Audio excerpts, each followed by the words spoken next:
Hello, boys and girls. It is science number 7. So have out your science page on glaciers. Open your book up to page 28, chapter 6 on glaciers. And we're going to begin reading. Now notice the first thing I want you to do is I want you to just begin by defining your words. So define your words carefully and properly. What are types of glaciers and where are they found? Most glaciers have formed during the Ice Age and have melted, but some have just receded, and in a few areas, new glaciers continue to form and grow. Receded means it just got smaller, okay? So let's, receded means it gets smaller.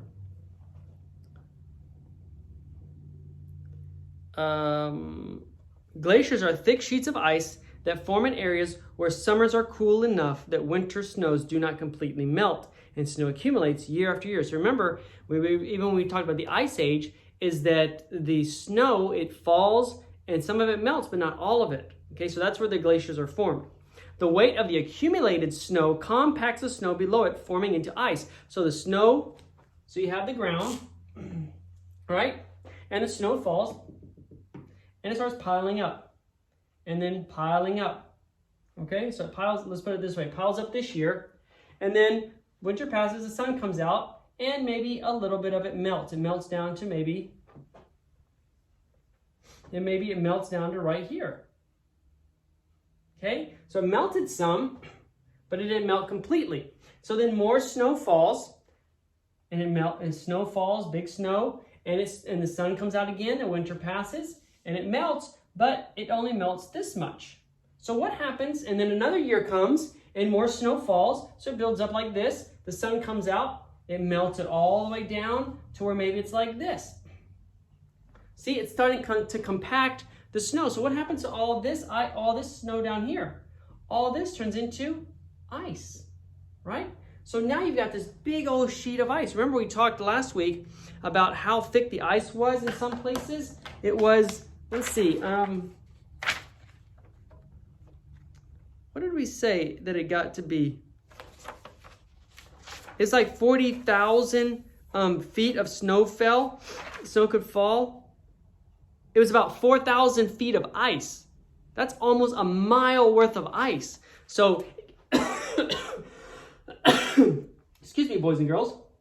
So the snow would fall and it'd pack it until this was almost a mile thick. Now that still happens today, but of course not so much because we don't have that much snow falling like during the Ice Age. So let's keep going. An area where snow falls but does not completely melt is called a snowfield. So a place where snow falls but not all the snow melts is called a snowfield. So this would be a snowfield. Now, would the front yard out here in our school be a snowfield? Of course not, because I don't even know if it had ever snowed here. Miss Margaret remembers a time when it snowed. I wasn't here then. But even if it did snow, what would happen when summer came? Every single bit of the ice would melt. There wouldn't be even a little bit. So it is definitely not a snowfield. But then when you look up on the mountains, when you're driving on Mountain View and you look up at the mountains, even during the hot summer, you might see some snow on the mountain. So there could be some snowfields up there. There could be some glaciers up there. Snow will melt and evaporate in the lower parts of the snowfield, but snow that falls above the snow line does not melt and accumulates year after year. So you have certain places, and we'll study more about this when we get in geography with mountains. You have certain places in a mountain, and anywhere above that line, it stays a certain degree. It stays less than 32 degrees, basically, or around that. So up here, the snow doesn't melt. Anywhere down this area, the snow will melt, right? But up here, the snow doesn't always melt fully. Some of it does melt, yes, but not all of it melts, okay? Does that make sense? Because snow comes and it compacts it down. The area where the snow melts is called the zone of wastage. So this is a zone of wastage because it's the snow is all kind of wasted because it just falls, it melts, and it just flows away, right? Of course, I mean, it does help our plants and stuff like that, but it doesn't help to have water later on either. And the zone where the snow accumulates is called the zone of accumulation. That makes sense. So here's where it accumulates, means it makes more and more and more. And here's where it's called the zone of wastage, where it just melts. So we'll see that diagram on the next page in just a second. As the weight of the snow and the ice increases, the effects of gravity become apparent. Gravity pulls the ice down any slope, The greater or steeper the slope, the more ice moves down it. A glacier that spreads down a valley is called a valley glacier.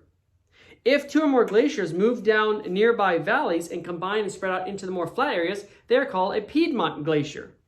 However, more than 95% of the ice in glaciers is not from the form of a valley or a Piedmont glacier, but is in the form of giant sheets of ice called continental glaciers. These continental glaciers are mostly in Antarctica and Greenland. So where is Greenland? Let's go looking where Greenland is. Now Greenland is over here.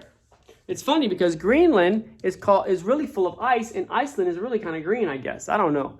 But up here is where most of it is in Greenland, and then down here, of course, in Antarctica. That's where most of these continental glaciers are. Okay? Now, we studied in geography this week what a continent is. It's a large mass of land. So can you imagine what a continental glacier would be? All right? It is a glacier in a relatively flat area that spreads out in all directions rather than flowing downhill. Okay, so it's a big flat piece of ice. It doesn't flow downhill like we're going to see in our diagram. Most glaciers today are found at or near the North Pole or South Poles and on very high mountain peaks. These regions remain cold even in the summer, so the ice does not completely melt. Today, ice covers about how much of the Earth's surface? You guys knew this from last week, 10% of the Earth's surface. The world's largest glacier is on Antarctica and covers about 5.5 million square miles. I mean, that's a pretty big ice glacier, 5.5 million square miles. As glaciers move to the edge of land, they reach water. Ice is lighter than, which means it's less dense. You know how you have water and you can drop an ice cube in it? And what does the ice cube do? What does it do? It floats, right? You can push it to the bottom, but it pops right back up to the top, doesn't it? Same with glaciers. They're ice, right? So when they fall into the water, do they sink to the bottom or do they float? Of course, they float. So the edge of that glacier begins to float. Eventually, this upward pressure causes some of the ice to break off the glacier and fall into the water. So you have the glacier that comes, right? Here, let's draw this. See kind of what it looks like.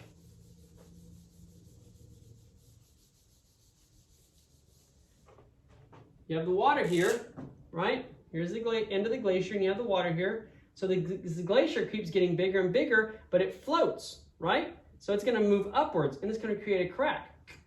So that piece is going to crack off, and this whole piece will fall into the water, and it'll just float away.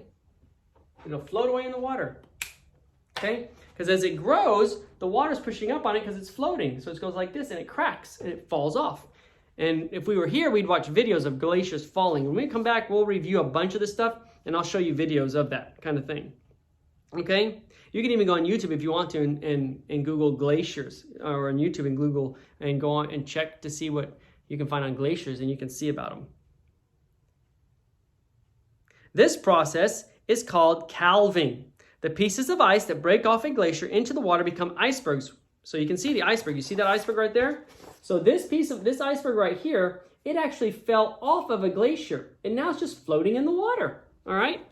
And they eventually melt, okay? Icebergs often move out into the open ocean and can become very dangerous for ships. Only a small portion of the iceberg is visible above the surface of the water, and the underexposed portion poses a significant danger. So a lot of times, because you notice when you have water, if you have a glass of water, you have a piece of ice, your ice doesn't float like this on top of the water, does it? Right? It floats how? The top of the iceberg, or the piece of ice is like this. It's under. It's like right at the edge of the water. It floats right on the top. But where's the biggest part of your piece of ice? Underneath, right? So imagine that you've got a big ocean, and you've got this iceberg that's like this sticking out of the water. Well, underneath it, it could be like this. Right? This could be the size of the iceberg, and all you see is this. So if you have a boat that's coming, and the boat's trying to move away from there, you can still get hit, can't they? That's why they're so dangerous. The most famous disaster caused by an iceberg is the sinking of the Titanic in 1912. And guess what? I've actually got a picture for y'all to color, because that's a fun thing to think about. So here we have a picture of the Titanic. Okay? and people escaping. Now remember, this happened in very, very cold water. So anybody in the water longer than like 30 minutes would automatically start freezing to death. They'd get hypothermia and die. Now, you want to hear something very sad, is there were 2,224 people on the ship. 1,517 people died. More people died than survived on the Titanic. It was a very, very sad story. And if we were in class, we'd probably watch a video on it and learn a little bit more. And we might just do that. So let's look a little bit, before we turn our page, let's look a little bit at the zone of accumulation. Now, I'm going to get close so I can point.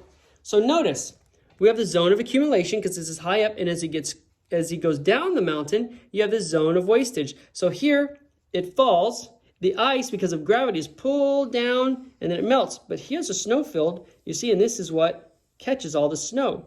And under here is where all the ice develops, okay? But some of it will flow down, all right? So that it gets nourished from the snowfall, means it builds up with all the snow. All right, let's look at the fun fact.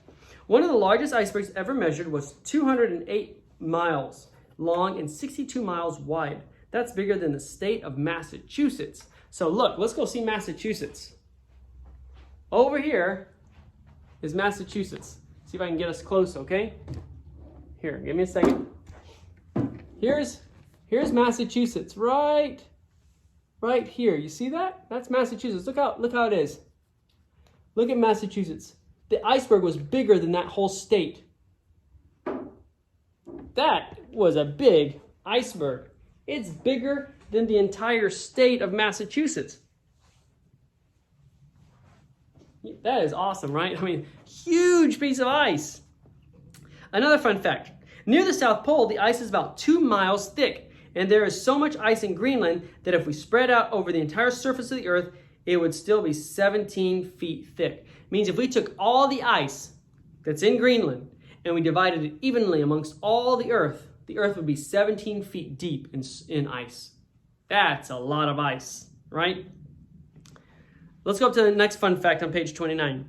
Iceberg calving is monitored by satellites, and many spectacular videos of iceberg calving can be seen on YouTube. So go on YouTube and look for iceberg calving. Just type that in, iceberg calving, and watch some cool videos of icebergs breaking off. It's pretty amazing. All right, turn your page. And then we have how glaciers form. So what I want you to do is I want you to do this experiment, okay?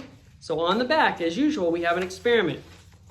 So it says, you have to read. I'm not going to tell you what to do. You're going to read it because you are big boys and girls. So you're going to read how glaciers form, and you're going to do the experiment. So I want to know, what did you use for weight on top of the cardboard? What happened to the marshmallows as you put more weight on them? And what did the marshmallows look like after you took all the weight off? So you're going to need a jar, you're going to need a piece of cardboard, you're going to need some marshmallows, and you're going to need some weight, something heavy.